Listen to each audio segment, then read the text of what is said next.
isang awit, isang tinig sa isang Panginoon, isang lipi, isang bisig sa habang panahon.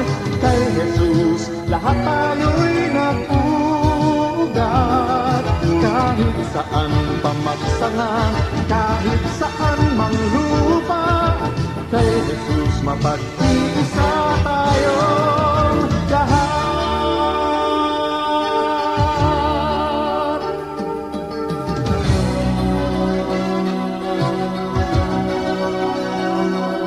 Kahit pa man iba't ibang dalangin, dinirinig ng iisang Diyos natin.